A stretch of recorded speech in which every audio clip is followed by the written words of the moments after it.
6h12 sur Europe 1, voici Jean-Yves Le Gall, le patron du CNES, Centre National d'Études Spatiales. Bonjour Jean-Yves. Bonjour. Chaque matin, on est grâce à vous avec tous les héros de la conquête de l'espace.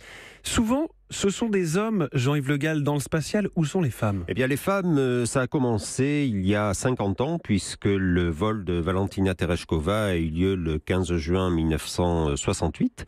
Et Valentina est devenue la première femme cosmonaute à ce moment-là. Et à ce jour, c'est la seule femme à avoir voyagé seule dans l'espace. Oui, c'est-à-dire qu'ensuite, il y a eu des femmes qui ont voyagé, mais toujours en équipage. Dans des équipages, alors que là, Valentina était partie toute seule et elle a fait preuve d'un courage absolument extraordinaire parce que le vol ne s'est pas passé exactement comme prévu. Je l'ai rencontrée il y a quelques semaines où elle parlait, donc à l'occasion du 50e anniversaire de son vol, où elle parlait de ce qu'elle avait vécu. 50 ans plus tard, je peux vous dire qu'on a toujours les cheveux qui se dressent un peu sur la tête. Et alors, ce déséquilibre entre le nombre d'hommes et de femmes dans le spatial, est-ce qu'il existe encore aujourd'hui ? Il existe, même s'il se réduit. Nous avons eu en France Claudie Agneray, que tout le monde connaît.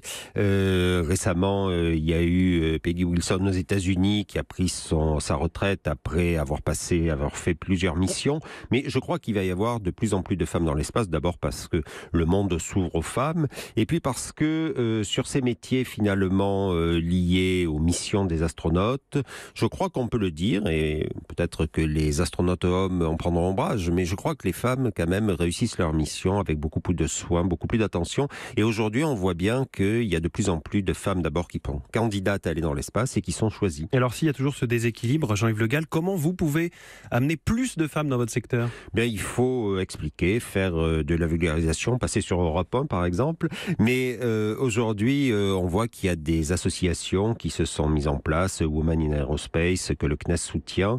Au CNES, nous avons beaucoup d'ingénieurs et nous faisons tout pour que ces ingénieurs occupent des postes de premier plan, parce que je pense que la diversité et la mixité dans le spatial, c'est très important. Oui, mais je vais mettre les pieds dans le plat, Jean-Yves Le Gall. Est-ce qu'il y a des différences de traitement, de salaire, de facilité d'accéder au poste à responsabilité ? Il peut y en avoir, mais si vous voulez, c'est le rôle des directeurs de faire en sorte qu'il n'y en ait pas, parce qu'il ne doit pas y en avoir. Mais est-ce que vous prenez des engagements ? Est-ce que vous travaillez concrètement pour réduire les inégalités de salaire, par exemple ? Oui, tout à fait. Et puis on prend aussi des engagements pour que les femmes puissent concilier une vie personnelle harmonieuse avec une vie professionnelle réussie. Mais c'est un travail et il faut le faire parce que je suis persuadé que c'est absolument fondamental. Europe 1.